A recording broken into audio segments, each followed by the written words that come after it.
Hey everyone, I have a lot less Bitcoin than I otherwise might have if I had done things differently in the last 10 years. And I wanted to cover why that is and what I would do differently, if anything, the last 10 years, as well as cover a very important concept people in Bitcoin talk about, which is that knowledge of Bitcoin is on an as-needed basis.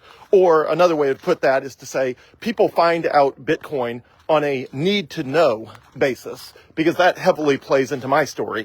Now, I've covered sort of a high level of why I got interested in Bitcoin and what it has done for me, but in this video, I want to go into a lot more detail about my story specifically in the hopes that it will be helpful.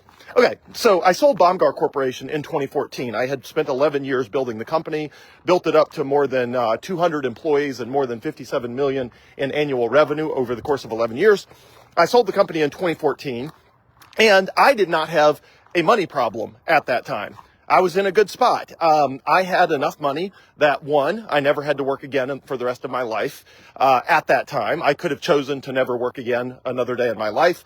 I could not only have not had a job, I could have afforded a full-time executive assistant for the rest of my life, and at least part-time, if not full-time, household help if I needed it for the rest of my life. So there I was in 2014.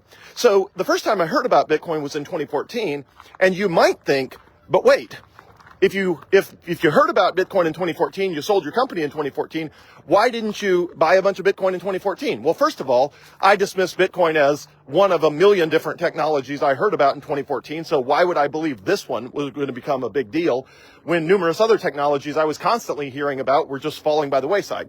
So I didn't take it seriously, but also the main reason was because I did not have a need to know. Bitcoin is on a need to know basis, and I did not have a need to know because I didn't have a problem. The amount of money I had in 2014 was enough to cover me for everything I wanted to do as long as I lived a modest life and had, relatively modest ambitions with regard to what I was going to do with my life. So in 2014, I didn't have any debt.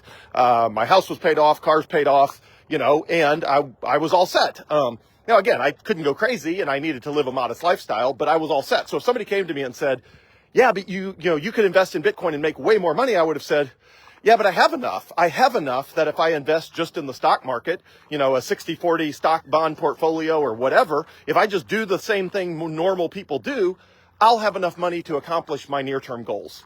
And so I did. So I just didn't have a need in 2014. So fast forward to 2017 and 2018, I had spent I don't know if it was, the majority, but I had spent a substantial amount of the money that had been accrued over those 11 years in politics and public policy. So the legislature pays $23,500 a year.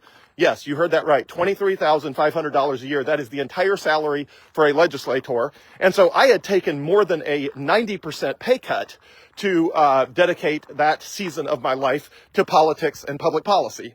And so a 90% pay cut combined with the fact that I started spending heavily on politics and public policy, not only for a bunch of elections I was cared a lot about, including my own, but also lots of public policy initiatives, 501c3 nonprofits, 50c4 advocacy organizations, 50c6 organizations, political action campaigns called PACs. I was heavily funding a lot of that different stuff. So even though the amount of money I had, could have sustained a reasonable lifestyle for the rest of my life, that is not what I wanted to do. What I wanted to do, and my favorite quote or inspirational quote is the quote about the arena. And I meant to print it out and I didn't, but it's basically the credit goes to the blood-soaked and scarred people who are actually in the arena changing the world, rather than the people, criticizing them from the grandstands, who are not even, in play. So I love that quote anyway, and I'll read it on a separate video. But that's the way I wanted to live my life. I wanted to get in the arena. I wanted to change the world for the better. I wanted to have the highest possible impact I could possibly have in the fastest way possible, and that was expensive. That cost millions of dollars between 2014 and 2018.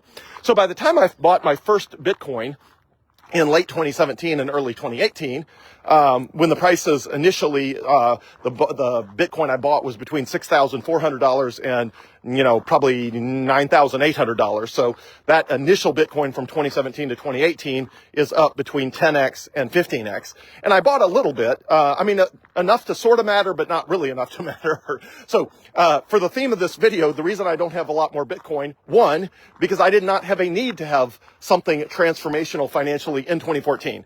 That need did not exist because stocks and bonds were good enough for me in 2014 to do what I needed to do. And I thought at the time that was, I was not going to end up needing substantially more financial resources than I could generate by just keeping my assets in the stock market. So 28 rolls around and I have a problem, but not a big problem. The problem is I've spent millions of dollars trying to change the world and, create positive impact, largely successfully. I'm very proud of the fact that of all the money I've ever spent on efforts to change the world, almost all of it bore fruit, which is very rare for anybody doing advocacy work. It's very regular that you sit down with somebody who spent millions or even hundreds of millions of dollars trying to change the world and ask them how they feel about it. And they're like, half of it was a complete waste of time and the other half of it sort of mixed bag. That is the normal response you get from somebody who spent a lot of money trying to change the world, is half the money was a waste, the other half was a mixed bag, but they're pretty sure enough good came out of all of it to make it worth it. That's not how I feel about the impact, I've made in the world. I feel very good that almost all, maybe 98%, 99%, a very, very, very high percent of all the money I've given to things, all the money I've spent, all the, the things I've been involved with, I feel very good about the impact in the world they've had. But a huge part of that is every single dollar I spent just vast amounts of time researching and studying what I was doing so that every single bet I was placing in an effort to change the world was extremely, massively analyzed and calculated and all that. So I felt very good about the money I had spent, me and my wife, because, we make all of the major financial decisions together. And, obviously, so these are, credit goes to her for being, willing to team up on a change the world campaign that costs a ton of money. So anyway, we had spent a substantial amount of money between 2014 and 2018. So the first reason I don't have way more Bitcoin than I have is because I didn't need Bitcoin back in 2014. So I ignored it, because the stock market was just barely good enough to accomplish my financial needs. In 2017 and 2018, I bought Bitcoin, but I was in the process of embarking on a very expensive political campaign, which was Initiative 65, which was an effort to bring a medical marijuana program to the state of Mississippi. So I started that initiative. I funded that initiative. I hired the entire staff for that initiative. That initiative was my baby from late 2017 all the way through the election and the ballot initiative in 2020.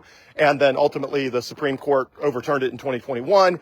And then we got the program legislatively in 2022. So that from 2017 to 2022, a large portion of that, especially through, the first half of 2021, that was my baby. It cost millions and millions and millions of dollars.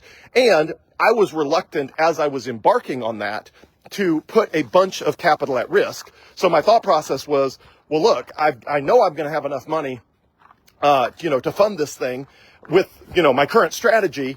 I don't have enough time to go research Bitcoin and how likely it is to succeed and what the volatility is. I don't have a need to solve a problem where the pain is high enough to buy more than a relatively small amount of Bitcoin. So I bought a relatively small amount of Bitcoin in 2017 and 2018. And then just focused on, Initiative 65, the medical marijuana campaign. That was a full-time, literally a full-time job in addition to my legislative service for all of 2018, all of 2019, and all of 2020. And then, it was super intense for about 3.5 years. Just super intense. So again, I did not have the time to research Bitcoin. And also I was just reluctant to put capital at risk that I thought I might need to continue to fund the medical marijuana campaign in Mississippi. And the reason I've talked about this in other places, but the reason I'm passionate about that issue is I lost both of my parents to cancer when I was in my 20s. Both of them died in a lot of pain, even with all of the best medication and the best painkillers in the world. And I deeply believe, after tons of research, that had medical marijuana been available to them when they were in in hospice and both in the process of dying of cancer, that had medical marijuana been available to them, it would have significantly helped with the pain and especially the nausea.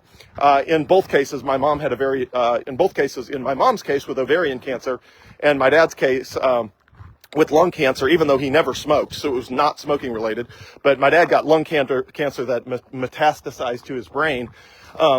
In both of their cases, nausea was just a huge problem. Inability to keep down food, inability to have an appetite, and medical marijuana is just fantastic for that. So I was passionate about the issue, and I absolutely wanted to see that campaign through. And I did not want to risk capital that I knew I had that could fund that campaign and result in a win. And I just didn't have the time or the risk appetite at that time to risk capital, knowing that I had to finish that job and get that initiative passed. So ultimately, we collected 228,000 signatures. That's insane. 228,000 signatures, which was extremely cost intensive, labor intensive and costly to just amass an army of people to go get 228,000 signatures. And then we had to run a massive campaign on top of that. For all of that. So, and I'll get to more of that in a minute here. So, in 2018, around comes 2018, and I buy, again, enough Bitcoin to matter a little bit, but not really a lot. And then I move on and, continue the good fight on, legislative stuff, public policy, criminal justice reform, the medical marijuana campaign. I do all of that. Well, in 2020, the legislature, my fellow colleagues in the Mississippi legislature, screwed me over by putting an alternative ballot initiative on the ballot. So I had done it the right way, collected 228,000 signatures, but the legislature has the right to propose an alternative ballot initiative.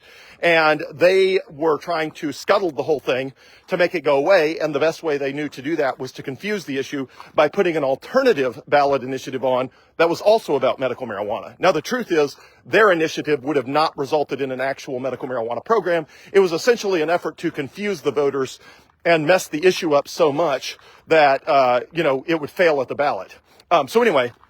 So what would have been an easy campaign to get that passed in 2020 once again resulted in an extremely expensive campaign, because now we had to explain to all the voters why they were going to see two different initiatives on the ballot in 2020 here in Mississippi, and how they were supposed to distinguish between the two and what they were and why there were two. And that cost millions of more dollars on top of that. So rolling into 2021, I had a serious problem. I mean, again, going back to the theme that Bitcoin is on a need-to-know basis and people find out about Bitcoin on an as-needed basis, I suddenly in 2021 had a very serious need to figure out what I was going to do to try to claw my way back to, even close to where I was back in 2018 before all of that, or even back to 2014, at the peak of my US dollar denominated net worth back in 2014. So I had this Bitcoin from 2017 and late 2017 and early 2018, which again had a cost basis of between $6,400, was the cheapest Bitcoin I ever bought in that period. And the most expensive Bitcoin, or not the most expensive, but the average was probably in the $9,800, something like that. So again, up 15x from the cheapest point, but sort of most of it was probably in the ballpark of about up 10x today. But again, the problem was I hadn't put enough money in Bitcoin from back then for even that 10 or 15x upside to be transformational. Because again, I did not have the time, I didn't have the risk appetite, I didn't have the need. And so I was basically messing around with it. I mean, that's what I was doing in late 2017 and early 2018, is I was messing around with Bitcoin. The problem is, if you mess around with Bitcoin and you put a pretty small percent of your net worth in Bitcoin, then even though it goes up 10x, you're like, well, heck, if you put 1% of your net worth in Bitcoin and it goes up 10x, then you have 10% more money. Well, 10% more money is way better than just 1%. But if somebody's like, wow, that's totally transformational, you feel super rich, you're up 10x on your Bitcoin, it's like, yeah, but if it's 10x on 1%, you only have 10% more than however much money you had before, which for most people, they would not describe as transformational. So it was probably more than 1%, but it was not, again, it was not enough to really matter back then. Okay, so fast forward to 2021, I have a serious problem, which is I have spent, not only have I spent the majority of the assets I have from 2014, I've done that multiple times at this point in 2021. And again, largely successful. I mean, the medical marijuana campaign passed with 74% of the vote. We got it on the ballot. It's the first time that anyone in the history of the state of Mississippi had ever gotten anything on the ballot over top of the objection of the Mississippi legislature. It was incredible. We just did something nobody else had ever done before. And then obviously we had to go, fight the fight to get the program passed in the legislature once the Supreme Court invalidated the ballot initiative process. But anyway, all that to say, when all that happened around Rolls 2021, and I have a serious need. I have a need to know, if Bitcoin's on an as-needed basis, I am now in the as-needed part of people, which is I got to figure out how to get back to where I was. And so I started looking at all the assets. I looked at real estate, I looked at stocks, I looked at bonds, I looked at everything. And I came to the conclusion with every other thing I could invest in, it was not going to get me where I wanted to go. I've got private investments, for example, Prospera on the island of Roatan. That could pay off, huge, but it's not liquid, meaning I have stock that has a sort of assigned book value that's worth a lot, but it's not liquid. There's no way I can pay bills with that, and there's no marketplace to sell that stock today, which means I have wealth related to private investments, meaning not publicly traded. I have wealth related to private investments, but you can't live on paper numbers, right? You got to be able to turn it into something real that you can buy stuff with, and my private company investments are not in that category. So I had a serious need to know. So in 2021, after thoroughly evaluating all the different, opportunities and assets, I came to the conclusion that Bitcoin was likely the only asset that had the upside necessary to get me where I wanted to go. And even though I had spent down the vast majority of the assets I had acquired with the sale of Vomgar Corporation in 2014, I still had enough that if I put them in Bitcoin, I could start to get back to where I was before, and potentially over time, even beyond where I was before. So that's what I did. I started in 2021. I think I may have bought some Bitcoin in 2020, but I was probably in 2020 just watching my, 2017, 2018 Bitcoin go up. I think it was 2021 that I really started buying more Bitcoin, especially after it peaked in, the early part of the year in, I think, March or April or whatever it was. As the price started coming down, I was like, all right, I've got to load up on this, and I got to load up on this in a big way. So I started buying Bitcoin. I started buying more Bitcoin. I started buying more Bitcoin. So I bought through the 2021 dip from $69,000 or $64,000 down to $30,000. I was buying. I think my single largest buy, the single largest buy of Bitcoin I've ever done was for $39,000. And so the price had gone up to $64,000.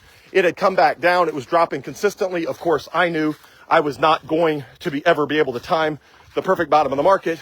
So ultimately, when I had the liquidity and I had the conviction, meaning I had done enough research and to be certain I was making a good investment, I think the largest single purchase of Bitcoin I ever made was for just under $39,000. And that was in the summer of 2021. But then I continued to buy on the way up and back down in 2021. And then when 2022 came around and it just started going down and down and down, I was like, this is my chance. Bitcoin is blessing me. Bitcoin is going to give me a chance to ratchet what started at, I don't know, whatever it was, a few percent or, somewhere above 1%, but not enough to matter of my net worth from way back in 2017, 2018 to I ratcheted it up to, as I was making these purchases, 10%, 20%, 30%, 40%, 50%, 60%. And then probably coming into 2023, I probably had between, it was above 60% of my liquid net worth. Again, not counting private companies, but of my liquid net worth, I probably had, call it 60%, something like that in Bitcoin. And then in 2022, I ratcheted up even more and more and more, probably to 80%. And then in 2023, as we got into 2023, I was like, okay, I'm at like 80% Bitcoin here. I want to ratchet it up more, but I need some sort of assurance that if something bad happens with the banking system, it's not going to get blamed on Bitcoin.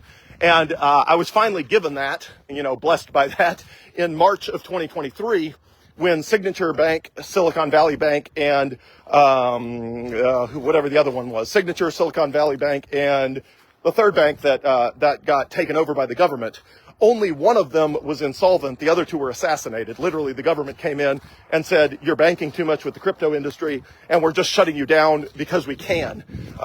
Which, that was only discovered in retrospect. At the time, they said they were shutting them down because they were insolvent. But ultimately, after they were audited, it turned out they were not insolvent. So only one of the three banks actually was insolvent. The other two were just fine.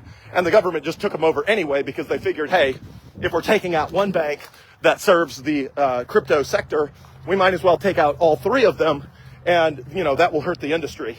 Ultimately, rather than hurt the industry, even though it made, it a little harder for some of the participants to get bank accounts, the effect was Bitcoin went up. And so that was the final signal I was looking for. That was like, wow, okay, three banks blow up and get, taken over by the government and bailed out. And rather than go down, nobody's blaming this on Bitcoin, which of course had nothing to do with it. And nobody's blaming this, nobody is, sort of running away from Bitcoin. Instead, they're running to it. Like everybody's like, wow, the money in the banks is not really safe. Like they got bailed out this time by the government. But what if the government had decided to teach everyone a lesson and, not bail out those people? And a lot of those banks had a lot of business accounts that had more than $250,000 in them.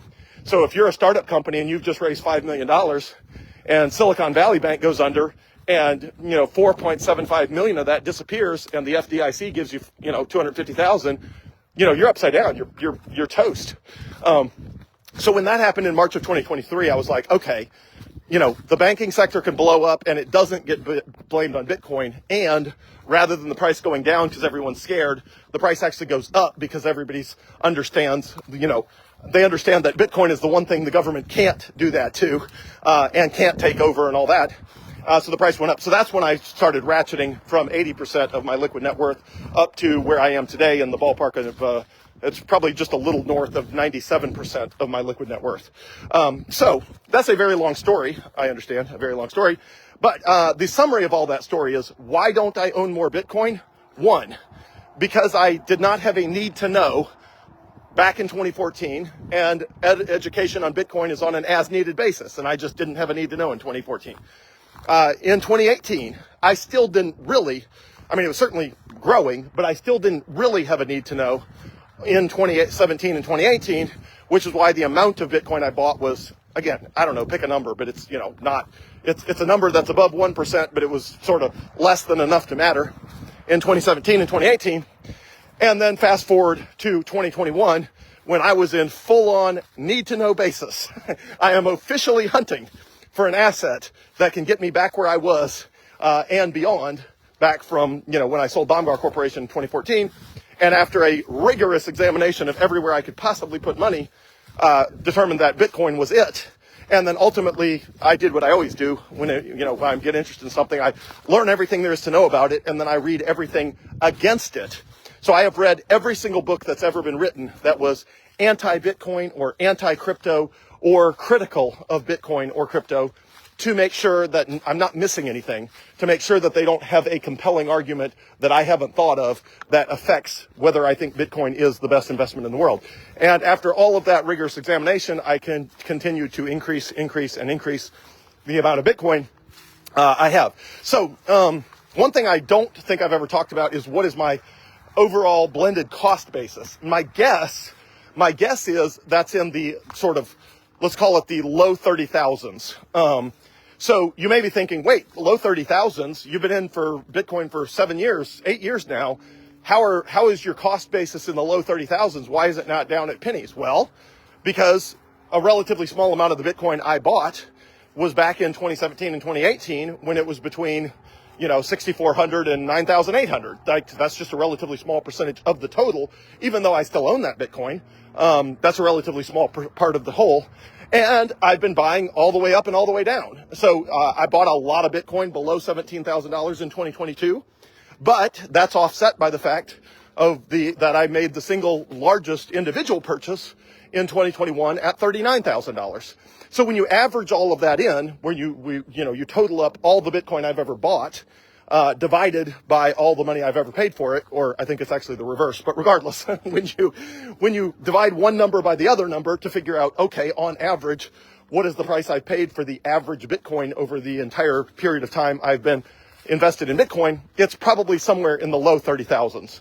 So has that been transformational for me? Yes. Now, because, Bitcoin at 97 or 98,000 a coin means it's tripled. Now, normally tripling is not a big number, but in this case, we're talking about tripling all of my liquid assets at the time that, this journey started in 2021. Or I should say that this journey started in earnest in 2021. And tripling is a huge deal if it applies to all of your assets. Now, in this case, it doesn't apply to all of my assets. It applies to 97% of my assets, which is basically all of my assets. So if I had wanted to, I could have bought Bitcoin as low as $64,000, sat on it, and then bragged to everybody that my Bitcoin was up 10 to 15x. But the problem was that would have been true. But per the previous math I covered, if you have 1% of your assets in Bitcoin and it goes up 10 or 15x, that means you have 10 to 15% more, which for most people, 10 to 15% more of their net worth, of all of their, liquid assets, is not transformational. I mean, that's, obviously helpful, but it's not transformational, which means you got to put more than, 1% in. And for most people, I say, when they ask me about retirement accounts, I'm like, I don't know, if it were me and I was in their situation, I'd put in 20 or 30%.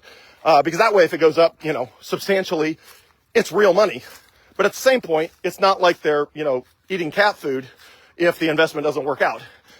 Even though obviously it's extremely painful, to have 20 or 30% of your assets in anything that doesn't work out. But in this case, I think the risk profile of Bitcoin is so low that that's, I would be very comfortable. And in my case, I've got, way higher than that. Again, of total liquid assets, including retirement funds, that's 97%. Now, that does not count some emergency funds that Rachel manages that I do not have the legal right to. And that was set up back in 2014. I had them wire a small part of the money of the proceeds of the sale of Baumgar Corporation to bank accounts that Rachel controls that I don't control. And I told her, I was like, look, I have a very high risk appetite.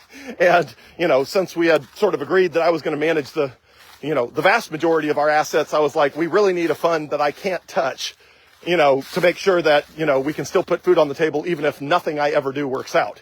So that 97% does not include the funds that Rachel manages because, I have literally no legal right to those funds, no say over those funds, and I don't want to because the entire purpose of setting it up that way is to make sure that we had some diversification.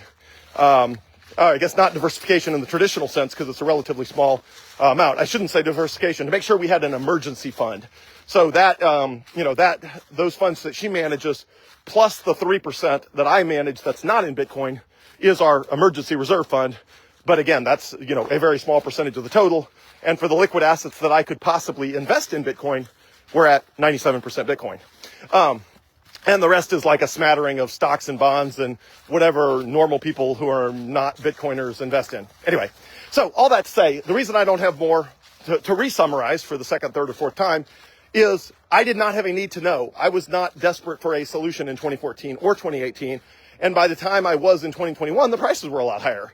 So even though I ultimately committed the vast majority of all the assets I had to Bitcoin, I was buying most of that Bitcoin in 2021, 2022, 2023, and 2024.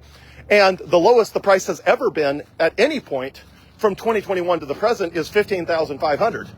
So by definition, even my absolute best timed investments are whatever 15,000 into 100 is, whatever that's, however many X that is. But again, even that's offset with Bitcoin. I mean, I made a six-figure investment in Bitcoin at 68,000 as well. So like all of it has to be average. So that's why my average cost basis is probably in the low 30,000s, which means that I have triple the assets I would have had I not gone down the Bitcoin road. Well, I should say, had I left that in stocks and bonds, they'd be up some. So instead of tripling, those same assets would have been up, I don't know, some percentage. But they were in the stock market until I bought Bitcoin with them. So, most of those assets were benefiting from the upside of the stock market for most of that time period, because the way I bought Bitcoin was literally wiring, funds from either Charles Schwab or Fidelity or wherever they were, in retirement, or not retirement accounts, but investment accounts, wiring money from investment accounts to Coinbase to buy Bitcoin. So those funds were in investments until the very last second before they got committed to Bitcoin. But regardless, the Bitcoin is still, again, if you triple your entire net worth, is that transformational? Yeah, it feels transformational to me. 3 times as much coming from where I was after having spent the majority of my funds multiple times. You take any amount of money you have and drop it in half and then drop it in half again. And, maybe a third time. And it's like, you're not going to have a whole lot, or, maybe not a whole lot, but you're going to have way less than you used to. But if it's enough to matter, and in my case, I was able to triple what was still enough to matter. Yeah, that's transformational. That's a big deal. And given the huge amount of upside that Bitcoin still has, in my opinion, I think Bitcoin's got an easy 10x. Michael Saylor says Bitcoin's going to go to 13 million a coin, which is 130x from where we are today. So yeah, if it goes to 130x where we are today, I'm going to be fantastic. If it only reaches parity with the price of gold, which is about between 9x, call it 9x where it is today. Yeah, if I triple my money to get where I am today, and then I 9x it again, that's pretty fantastic. So any amount of money you have that you're investing in Bitcoin, if you do the same thing I did, which is buy as much Bitcoin as you can, then, as it goes through a 10x multiple between now and 2030, that's 10x. And if that's a 10x, a meaningful percentage of your net worth, that ends up being a big deal. So that's my story. Had I bought a lot more Bitcoin a lot sooner, I'd have a lot more Bitcoin and a lot more wealth in US dollars. I didn't have the motivation meaning the need. I did not have the need for Bitcoin in 2014 or 2018. And by the time I got around to buying substantial amounts of Bitcoin with a high degree of conviction, with deep research, way down the Bitcoin rabbit hole, knowing everything there's to know and reading all the books against it and for it and all that. By the time I got to doing all of that, I was buying most of the Bitcoin I own in 2021, 2022, 2023, and 2024. And in those 4 years, again, Bitcoin was a lot cheaper than it is today, but it wasn't on fire sale prices I could have had in 2017 or 2018, or the practically steal I could have had buying Bitcoin back in 2014 if I had bought it when I first heard about it. So anyway, hopefully that story is helpful. Hopefully it helps you understand that everyone's Bitcoin journey probably looks like mine. It does not involve getting in on Bitcoin early, buying a ton of it the very first time you hear about it, and then becoming, unfathomably rich. That is virtually nobody's story, because I don't know anybody that buys Bitcoin when they hear about it for the very first time. Nobody buys anything the very first time they hear about it. And when it's still around 4 years later and they're like, wow, this thing's still around, I should take this seriously. Nobody goes and dumps 97% of their entire net worth into something that they only heard about or took seriously the second time. Virtually everybody does what I did, which is you hear about it and ignore it. A few years goes by. You hear about it, you take it seriously to buy it enough, a little bit. Then a few years goes by, and eventually you get where I got, which is you have an actual, real, legit need. And when you have an actual, real, legit need, well, then you buy a lot of Bitcoin. And for me, that actual, real, legit need that led me to buy, to convert 97% ultimately of my liquid net worth into Bitcoin was a need I did not have until 2021. And that means, 2021, 2022, 2023, and 2024, those prices were the prices I was buying most of my Bitcoin at, which again is why my probably average cost per Bitcoin is in the, again, my best guess would be the, low $30,000, something like that. So hopefully all of this is helpful in your own Bitcoin journey. I'm here to help you in any way I can. I try to share as much detail about my own journey and my own life as I possibly can with the hope that it will help you understand how your journey fits with all this, and that your journey is probably not different than mine. And hopefully, if I did anything differently, first of all, I don't regret any of the money I've spent on anything. I don't regret any of that. Because look, you can't change the world by sitting on money. Money is intended to be spent. And had I not undertaken the things I did the 8 years I was in the House of Representatives in Mississippi, or the 3.5 years I spent full time working to bring a viable, well-regulated, medical marijuana program to Mississippi, had I not done any of those things, we wouldn't have them. The medical marijuana program in Mississippi now has 50,000 patients. 50,000 people are able to use the medical benefits of medical marijuana without risking being arrested. And had I not done that, those 50,000 people every day would wake up wondering if they're either allowed to use it or if they're going to, use it anyway and risk getting arrested. And humans should not be in that position with a medical product. So anyway, I don't regret any of the money I've spent on any of that sort of stuff, even though if I had it today, obviously I could buy way more Bitcoin. But I don't regret any of that because the positive impact it had on the world is the point of money. The point of money is to make yourself, your life better, the life of your family better, and the life of everybody else better. And so I don't regret any of the money I've spent. Again, even if you made me audit every dollar I've ever spent, I would still say probably 98%, 99% is things I'm proud of that I would do again. Maybe 1% or 2% I would say, yeah, that was a waste of money. Like that went nowhere and, positively affected nobody. But anyway, I feel really good about all of that. And I feel good about the amount of money I still had left to buy Bitcoin because it was still enough to matter. And being enough to matter is a big deal. And again, if it 10x's from here, or if it 100x's from here, or 130x's from here, like Michael Saylor thinks it will, well, all of that is a huge deal and a very positive impact for me personally. And then I can do the exact same thing with that money that I did with the last money, which is turn it around and use it to positively impact the world. So that's my plan, to do it and to do it over and over and over till the day I die, positively impacting as many people as I possibly can, every which way I can, with Bitcoin, the engine of wealth that makes it all possible. So have a wonderful day, everyone, and hopefully Bitcoin can be the engine of wealth for you that it has been for me, enabling me to achieve the objectives that I otherwise would not be able to, and feel great about where things are and the exciting future ahead. Have a great day, everyone. Thanks.